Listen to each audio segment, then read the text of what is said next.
Bonjour. Pour ceux et celles qui écoutent cette vidéo, qui n'ont pas écouté le vidéo d'introduction précédent, je vous suggère d'aller écouter le vidéo précédent.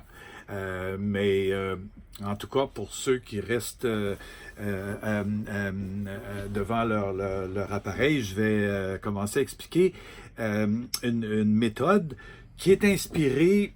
On la retrouve chez beaucoup de centres, beaucoup de gens qui font de la pratique de la pleine conscience et puis qui ont développé une méthode pour améliorer la pleine conscience en dyade, en pratiquant 2 par 2.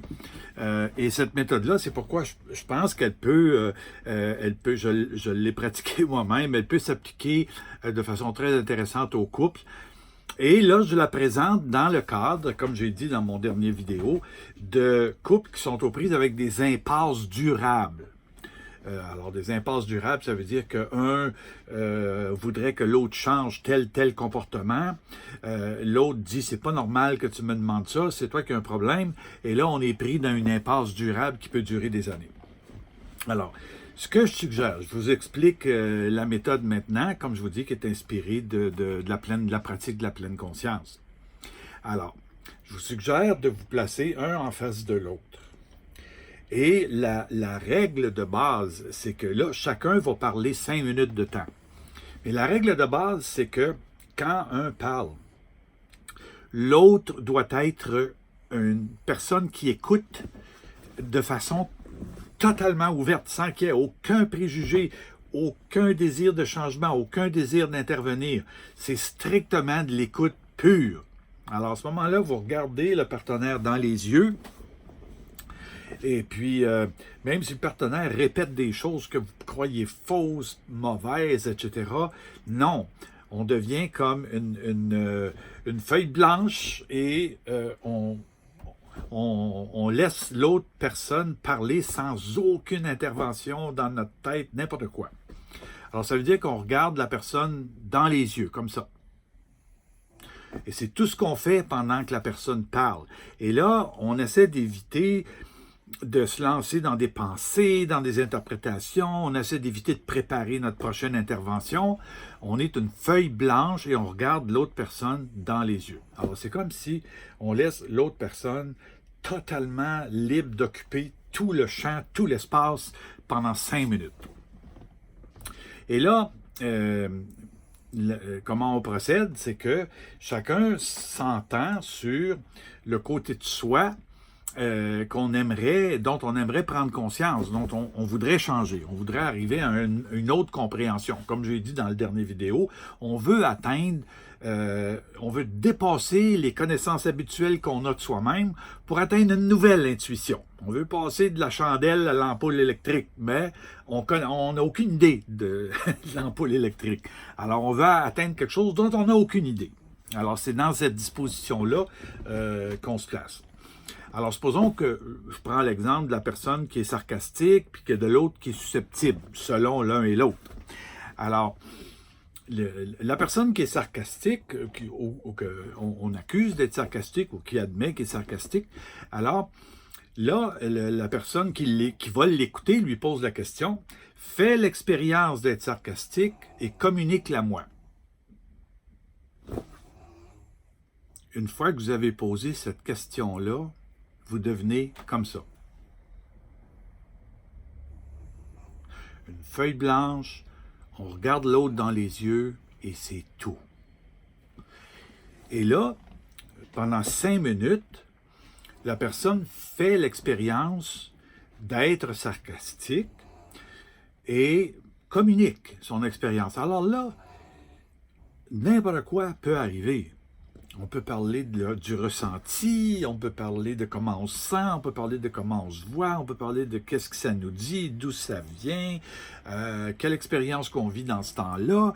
Alors, on cherche la vérité de cette expérience-là et on présuppose que la vérité de cette expérience-là, on ne la connaît pas encore. Jusqu'à maintenant, on a toujours pensé qu'on la connaissait. On sait c'est quoi, puis on sait d'où ça vient, puis on est d'accord avec ça, puis on est bien avec ça. Alors, on s'enferme dans un mode de connaissance de ce que c'est. Mais là, quand on fait cet exercice-là, on présuppose qu'on ne sait pas c'est quoi vraiment. Et puis, on veut atteindre une meilleure vérité de ce qu'est ce comportement-là. Alors, pendant 5 minutes, la personne fait l'expérience de ce qu'elle vit. Quelle est l'expérience d'être sarcastique? Et pendant 5 minutes, tout ce qui nous passe par la tête, par le ventre, par le ressenti, le visuel, l'auditif, le gustatif, l'olfactif, toutes les catégories, les sens internes de la programmation neurolinguistique, là, tout ce qu'on voit, ce qu'on entend, ce que ça nous dit, ce que ça nous fait sentir, etc. Au bout de 5 minutes, on arrête. Alors c'est bon que là, à ce moment-là, on ait un petit cadran ou un petit programme qu'on retrouve, une application qu'on trouve dans nos téléphones où il y a une cloche, un gong qui sonne au bout de 5 minutes. On programme ça. Au bout de 5 minutes, il y a la cloche ou le gong qui sonne. Tout de suite, on arrête. Et là, on change d'action ou d'opération complètement. Alors là, la personne qui parlait pose la question suivante. Admettons que l'autre est hypersensible ou qu'on croit qu'elle est hypersensible ou l'autre admet qu'elle est très sensible. Mettons qu'on lui dit « Fais l'expérience d'être sensible et communique-la moi. » Et là, feuille blanche, totale écoute. On regarde l'autre dans les yeux. Puis il faut être comme ça pendant 5 minutes. Vous savez, l'expérience de faire le vide puis d'écouter est aussi importante dans cet exercice-là que l'expérience de parler quand c'est notre tour. Alors, ça veut dire que on fait juste exister comme un être réceptif et là, sans aucun jugement, aucune intervention, rien, on regarde l'autre personne dans les yeux et on lui permet d'occuper tout l'espace et d'expérimenter ce qu'elle voudra, comme elle voudra. Alors là, on se ferme les yeux. Excusez-moi, on ferme le robinet de pensée, puis d'opinion, puis de tout ce que vous voudrez. On garde les yeux grands ouverts en regardant la personne dans les yeux. C'est regarder l'autre dans les yeux. Et puis, pendant ce temps-là, la personne fait l'expérience de ce que c'est que d'être sensible. Encore là, être sensible, c'est des pensées, c'est des idées, c'est des sensations, c'est l'histoire, d'où ça vient, où on a pris ça, comment on est arrivé à construire ou à bâtir un côté de soi qui est comme ça, qui est sensible, et puis qui réagit de telle manière. Alors, pendant 5 minutes, c'est ce qu'on fait. Et l'autre personne nous regarde. Au bout de 5 minutes, le gong sonne, ou la cloche, et on inverse le procédé. Alors, vous voyez, un épisode comme ça dure 10 minutes, 5 minutes chacun. Ce qu'on suggère, c'est de le faire 4 fois dans une séance. Donc, une séance durerait 40 minutes, et on fait cet exercice-là 4 fois. Donc, ça donnerait pendant 40 minutes.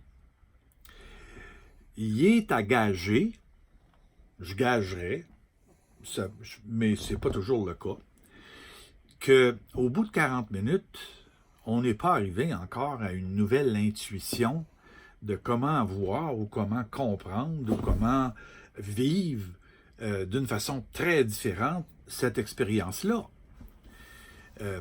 Alors, c'est pour ça que, comme j'ai dit dans l'autre vidéo, si on prenait une autre méthode que celle-là pour régler l'impasse du couple, ça prendrait au moins 10 sessions de thérapie, quelle que soit la méthode thérapeutique. Je dis 10, ça peut être 5, ça peut être 15, mais mettons une moyenne de 10, ça fait au moins 10 heures. Alors là, vous venez de faire 40 minutes. C'est possible qu'en 40 minutes, on n'ait pas atteint encore l'intuition qui nous fait voir notre comportement d'une toute autre façon.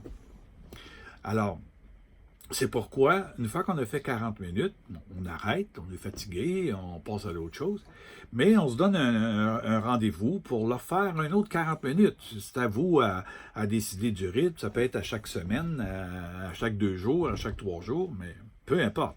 Alors, il faut faire autant de sessions de 40 minutes qu'on en a besoin. Alors, on fait des sessions de 40 minutes comme ça, puis on répète le même procédé, exactement le même procédé. Et il faut être patient. Et puis là, vous voyez que quand on fait un procédé comme ça, on lâche prise complètement sur les méthodes habituelles qu'on a de juger ou d'essayer de comprendre, de saisir dans une capsule, dans une formule, le comportement de l'autre, dans un mot, mettons. Alors, on laisse ça complètement. Et puis, on se laisse libre d'explorer, d'explorer, d'explorer. Comme j'ai dit dans la vidéo d'introduction, les grandes découvertes, un peu comme ce qu'on attribue à Einstein, qui aurait dit, faire des grandes découvertes, c'est juste que si je ne suis pas plus fin qu'un autre, j'ai juste passé plus de temps à contempler le problème.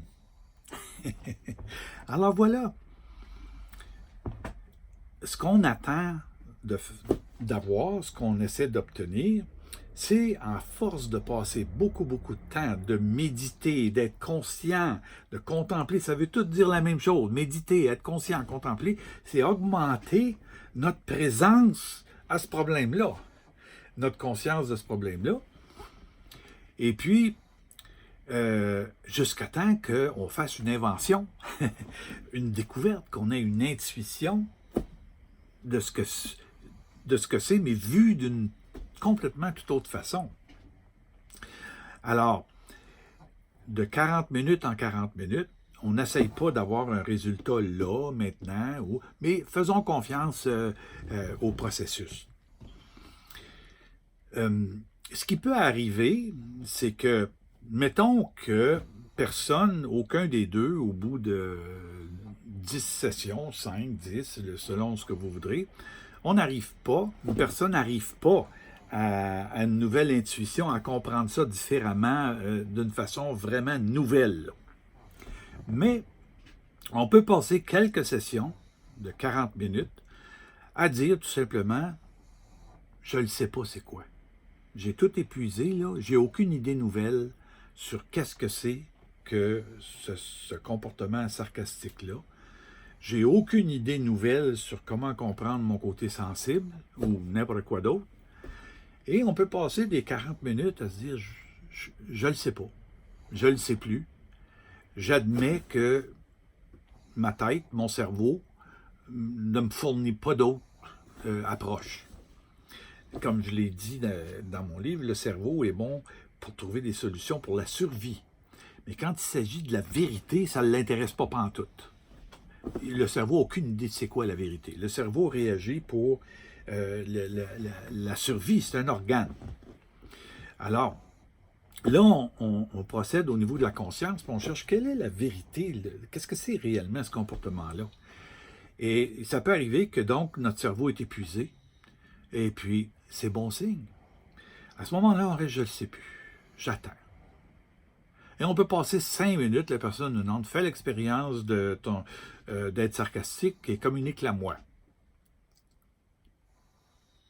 Je ne sais plus, j'en sais rien, je ne sais pas quoi rajouter. Je ne le sais pas. Et là, on peut rester, on attend. J'espère qu'une intuition va arriver, mais dans le moment, il n'y a rien qui vient. Et on attend. 5 minutes passent, le gong sonne, on arrête. Et puis, on pose la question au partenaire, fais l'expérience d'être sensible et communique-la moi. Mettons que l'autre est rendu à la même place pour les fins de la démonstration. Là. Même chose, je ne sais plus quoi dire. Je ne sais pas c'est quoi. J'ai fait le tour, là, mais il me semble qu'il n'y a rien de nouveau qui apparaît. Hein, là, on attend. Jusqu'à temps qu'on reste longtemps sur le problème. Probablement que Einstein, quand il a découvert sa nouvelle théorie de la relativité, puis de l'espace-temps courbé, puis etc., c'était quelque chose de complètement inconnu.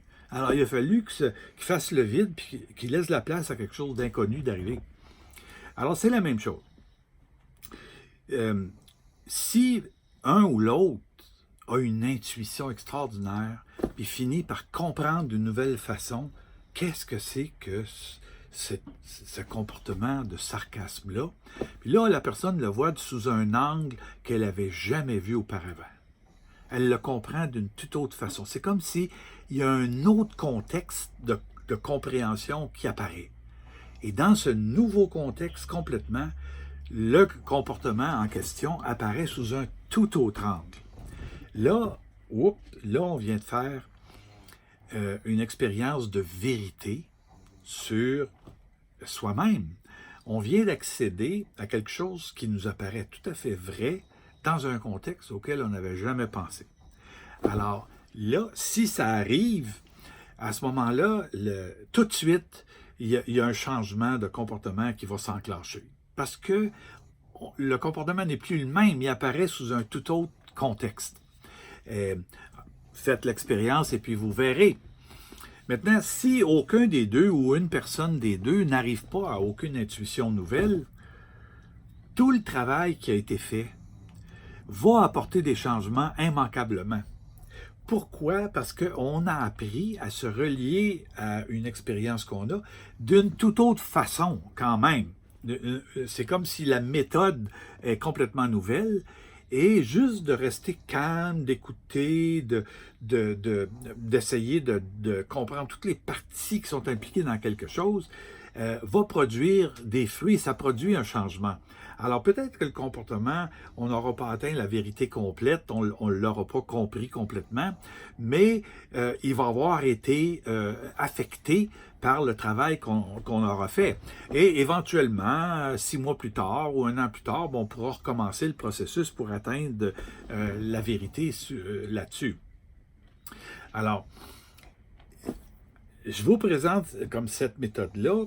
C'est sûr que c'est pas facile, mais si les êtres humains veulent atteindre la vérité de qui ils sont, puis la vérité de qui on est, on la trouve beaucoup dans une relation amoureuse. C'est l'endroit privilégié parce qu'on n'est jamais autant soi-même qu'avec une autre personne, puis il n'y a jamais une personne qui nous connaît autant que notre conjoint.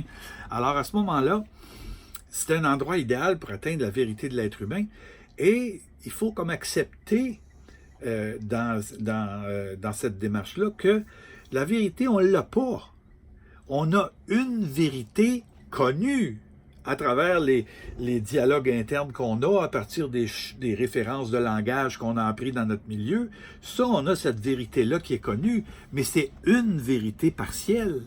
Alors, si on reste ouvert à une plus grande vérité encore de qui on est, bien, à ce moment-là, on ouvre le chemin, et puis on ouvre la relation.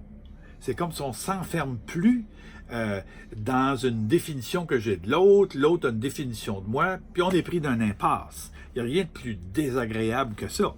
Alors, on ne s'enferme plus là-dedans, et éventuellement, si on persiste, on va atteindre des niveaux de vérité qui sont beaucoup plus vrais, parce que plus on prend conscience de quelque chose, plus on s'approche de la vérité d'une chose. Je reprends l'exemple d'Einstein.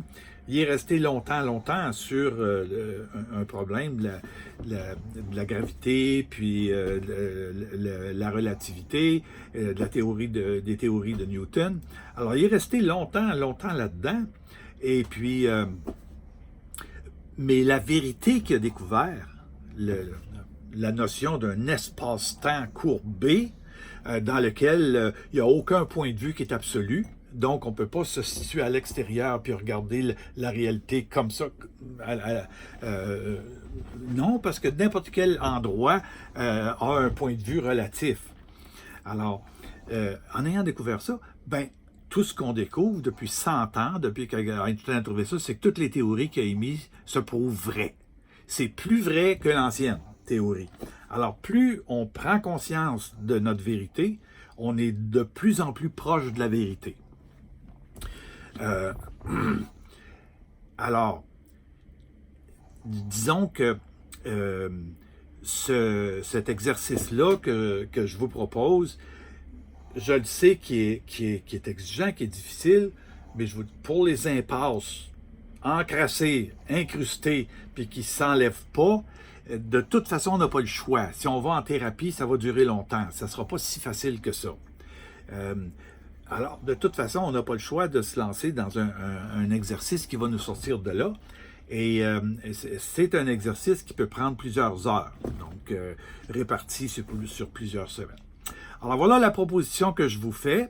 Et puis, si vous voulez me donner un feedback là-dessus ou des questions ou n'importe quoi, ben vous pouvez m'écrire sur Facebook. Et puis, je vous répondrai à ce moment-là. Alors, bonne pratique et puis merci de m'avoir écouté et à la prochaine.